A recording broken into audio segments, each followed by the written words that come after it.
അടിച്ചു കയറിപ്പോ ശനി ഞായർ ദിവസങ്ങളിൽ വൈകുന്നേരം 6 മണിക്ക്. സുശീലേ, കണ്ണു തുറന്നോളൂ. ഹർഷ വന്നിട്ടുണ്ട്. ഒന്ന് വിളിച്ചു നോക്ക് ഹർഷേ.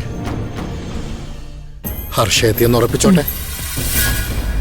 ആന്റി, കണ്ണു തുറന്നു. ഇവിടെ ഇപ്പൊ ഞാനും ഡോക്ടർ മാത്രമേ ഉള്ളൂ.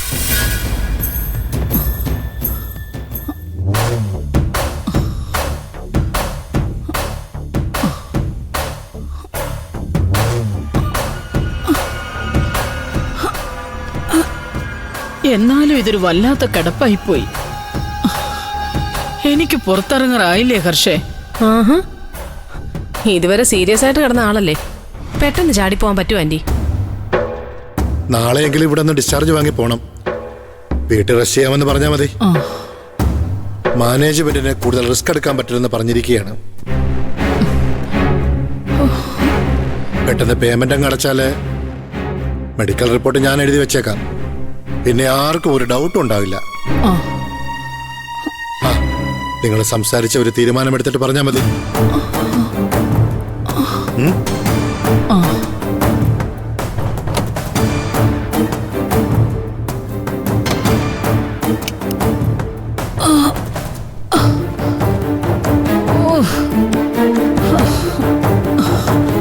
പുറത്തെ സ്ഥിതി എന്താ ഹർഷേ? കല്യാണം നടന്നില്ലല്ലോ അല്ലേ? ഇല്ല, പക്ഷേ അത് ആന്റിക്ക് അറ്റാക്ക് വന്ന് ഹോസ്പിറ്റലായതുകൊണ്ടൊന്നും അല്ലേ. പിന്നെ ആന്റി ഇവിടെ അഡ്മിറ്റ് ആയ അതേ രാത്രിയില് ജീവൻ രാജ് തുരുത്തിന്ന് വരുമ്പോ വള്ളം മറിഞ്ഞവനെ കാണാതായി. ആ, അവനെ ആസിഫ തുരുത്തിന്ന് വിളിച്ചോണ്ട് വന്നത്. അതും സുശീലാന്റി ആവശ്യപ്പെട്ടിട്ടാണെന്ന് അവൻ പറഞ്ഞു. അയ്യോ, ഇത് ചതിയാണല്ലോ ഹർഷേ. അല്ല, ജീവനെ പിന്നെ കണ്ടുകിട്ടിയില്ലേ? ഇല്ല, ഇതുവരെ ഡെഡ് ബോഡി പോലും കിട്ടിയിട്ടില്ല. ആന്റി ആസിഫിനെ വിളിച്ചിട്ടില്ലെന്ന് എനിക്കറിയാം. പിന്നെ ആരായിരിക്കും എന്റെ ആ ദൗത്യം അവനെ ഏൽപ്പിച്ചത്? എനിക്കറിയില്ല ഹർഷേ.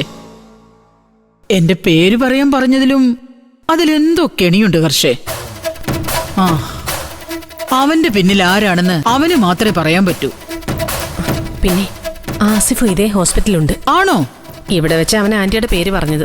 ഓ, എല്ലാരും ഇപ്പൊ സത്യം എന്താണെന്ന് അറിയാൻ ആന്റി കണ്ണു തുറക്കുന്നത് കാത്തിരിക്കേ. എന്റെ മക്കൾക്ക് എന്നെ എന്തെങ്കിലും സംശയമുണ്ടോ ഹർഷേ? അവരെന്റെ മുന്നിൽ വന്ന് നിൽക്കുന്നതും അമ്മയെന്ന് വിളിക്കുന്നതും ഒക്കെ ഞാൻ അറിയുന്നുണ്ടായിരുന്നു. എല്ലാം അറിഞ്ഞുകൊണ്ട് ബോധമില്ലാതെ കിടക്കാൻ ഞാൻ പെട്ട പാടെ എനിക്കേ അറിയൂ. സുശീലാന്റിക്ക് മാത്രം ഇതൊക്കെ സാധിക്കൂ. ഓസ്കാർ ജേതാവ് തോറ്റുപോകുന്ന അവനെയല്ലേ ആന്റി ഇതുവരെ കാഴ്ചവെച്ചോണ്ടിരുന്നത്. നിനക്ക് തമാശ, എനിക്ക് ധർമ്മസങ്കടം. ഇനി ഞാൻ എന്റെ മക്കളുടെ മുമ്പിൽ എങ്ങനെ അഭിനയിക്കണമെന്നോട് ഇന്ന് പറഞ്ഞതാ ഹർഷേ.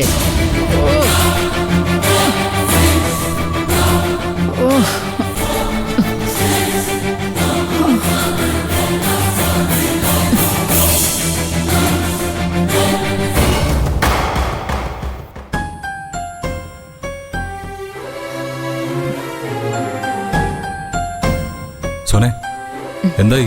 അമ്മ ഇതുവരെ കണ്ണു തുറന്നില്ലേ? കണ്ണും വായൊക്കെ തുറന്നു തോന്നും. പക്ഷെ ആദ്യം കാണുമെന്ന് പറഞ്ഞ ഹർഷേ. ഹർഷയോ? എന്നിട്ട് നിനക്ക് പറയാറുന്നില്ലേ ഹർഷ ഒന്നും ഇവിടെ ഇല്ലെന്ന്? ഹർഷ ഇവിടെ ഉണ്ടായിരുന്നല്ലോ. നേഴ്സ് വന്ന് പറയുന്നതിന് മുമ്പ് ഹർഷ ഇവിടെ എത്തിയിരുന്നു. ഒക്കെ ഒരു പ്ലാനിങ് ആയിട്ടാ.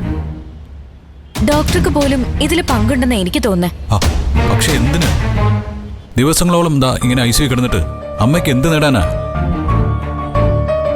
നമുക്കൊന്നും ചിന്തിക്കാൻ പോലും പറ്റാത്ത കാര്യങ്ങള് ഇവരുടെയൊക്കെ മനസ്സിലുണ്ടാവും ഇന്ദ്രേട്ടാ. അമ്മയും ഹർഷയും ചേർന്ന് ഇതിനു മുമ്പ് എന്തൊക്കെ ചെയ്തിരിക്കുന്നു, അതൊക്കെ കണ്ടുപിടിക്കാൻ നമുക്ക് പറ്റിയോ?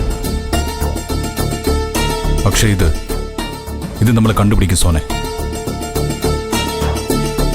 ഇത്രയും ദിവസം ഐസിയു കിടന്നതിന്റെയും ടെസ്റ്റുകൾ നടത്തിയതിന്റെ ഒക്കെ ബില്ല് വരുമല്ലോ. അതിന്റെ കൂടെ മെഡിക്കൽ റിപ്പോർട്ടും കാണും. അമ്മയ്ക്ക് എന്താ സംഭവിച്ചെന്ന് അതിൽ കാണാതിരിക്കില്ല. അത് ശരിയാ. ഏട്ടൻ ഇതേ സ്പിരിറ്റോടെ അതൊക്കെ ചോദിച്ചു വാങ്ങാൻ തയ്യാറായ മതി. ആ ഇന്ദ്ര, അമ്മ സംസാരിച്ചു തുടങ്ങി വർഷേ. ആന്റി ഇപ്പൊ ഓക്കെ ഇന്ദ്ര, ഇനി പേടിക്കാനൊന്നുമില്ല. താമസിയാതെ തന്നെ ആന്റിയെ വാർഡിലേക്ക് മാറ്റുമെന്ന ഡോക്ടർ പറഞ്ഞത്. സോനെ, ഫ്ലാസ്കിൽ ചൂടുവെള്ളമില്ല. നീയേ ആന്റിയുടെ അടുത്ത് പോയി കുറച്ച് വെള്ളം കൊടുക്കോ? വേണ്ട, നമുക്ക് പോയി അമ്മയെ കാണാം. അയ്യോ, അത് വേണ്ട സോനെ, ഡോക്ടർ അകത്തുണ്ട്. രണ്ടുപേരെ ഒരുമിച്ച് പോയി സംസാരിക്കാൻ ഡോക്ടർ സമ്മതിക്കില്ല. ആ സോന് പോയി അമ്മയെ കണ്ടിട്ട് വാ, അതിനുശേഷം ഇന്ദ്രന് പോകാലോ അല്ലേ?